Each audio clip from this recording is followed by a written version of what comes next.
दरवर्षी गुरुकुंजामध्ये मौन श्रद्धांजलीला येतो, पण या वर्षीची मौन श्रद्धांजली सोहळा हा फार कमी वेळेमध्ये घेतला गेलाच, पण सोबतच तो असा दबावाखाली होतोय काय कुठल्या असं जाणवलं. कारण दुसऱ्या तिसऱ्या नंबरला ख्रिस्ती धर्मियांची प्रार्थना संपल्याबरोबर इस्लाम धर्मियांची प्रार्थना असते. हा सिक्वेन्स पण त्यामध्ये दिसलेला नाही कुठे, जो मी अनुभवतो.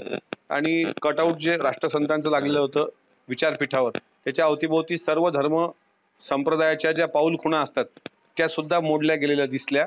म्हणजे गुरुकुंज मोजरी हे सर्व धर्म समभावाचं विचारपीठ आहे आणि ते विचारपीठ धर्मांधतेकडे झुकतंय काय अशी शंका आणि अशी भीती मला या श्रद्धांजलीच्या कार्यक्रमात यावर्षी दिसली.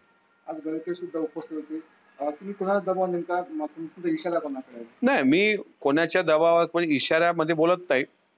माझं म्हणणं असं आहे की राष्ट्रसंतांच्या श्रद्धांजली सोहळा इव्हेंट होता कामा नये.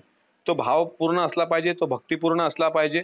आणि आज कसं झालं की प्रमुख पाहुणे आले, स्वतः गडकरी साहेब आले, प्रमुख पाहुणे आले आणि सामुदायिक प्रार्थना होण्यापूर्वी ते पुढच्या कार्यक्रमाला निघून गेले. मग आपण ज्यांना तिथे निमंत्रित करतो त्यांना एकतर आयोजकांनीच विचारायला पाहिजे की सर साहेब तुम्ही पूर्ण वेळ बसणार आहात का? पूर्ण वेळ बसणार असतील तर सर्वांना सन्मानानं इथं निमंत्रित केलं पाहिजे. सामुदायिक प्रार्थना झाल्याशिवाय प्रमुख पाहुण्यांनी जाऊच नये असा दंड कसला पाहिजे.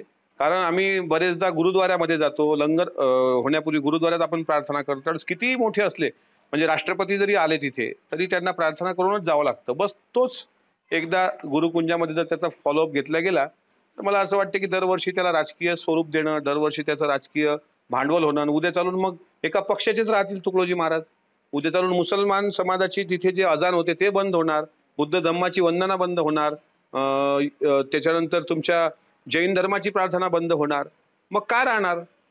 मग परत यामध्ये आणि जहाल कर्मठवादी सना काय म्हणता येईल त्याला लोकांमध्ये काय फरक राहिला?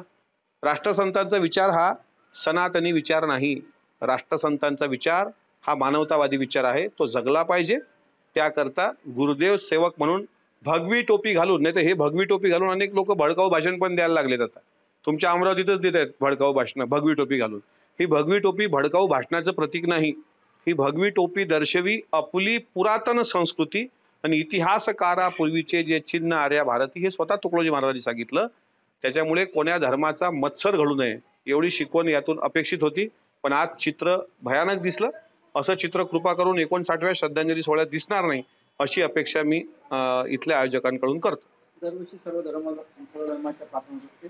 आपल्या यावर्षी काय नेमकं तुम्हाला बदल दिसतो? नाही, सर्व धर्म प्रार्थनेचा मागच्या वर्षीचा सिक्वेन्स बघा. मौन श्रद्धांजली पहिली प्रार्थना नमो तस्स भगवतो अरहतो 3दा म्हटलं त्रिशरण. त्यावेळेस ते त्रिशरण एकचदा म्हटलं गेलं, पंचशील म्हटलं गेलं, पण ते बुद्धम शरणम गच्छामी डायरेक्ट. त्याच्यानंतर सेकंडला इस्लाम धर्मियांची प्रार्थना असते, ती 5व्या नंबरवर म्हटल्या गेली. सेकंडला जैन धर्माची प्रार्थना ती 3ऱ्या नंबरला म्हटल्या गेली. म्हणजे हा सगळा झालेला बदल, आरती राष्ट्रसंता इतक्या फास्ट झाली की त्यात सुद्धा लोकांना सूचना असं झालं.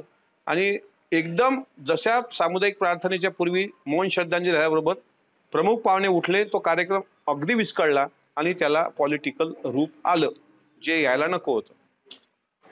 हा 57वा पुण्यतिथी महोत्सव आहे, पण 58व्या पुण्यतिथी महोत्सवाला यात बदल दिसेल अशी अपेक्षा मी गुरुकुंज मोजरीतील सुजान, समजदार आणि राष्ट्रसंतांचे सच्चे पाईक असलेल्या इथल्या महानुभावांकडून करतो.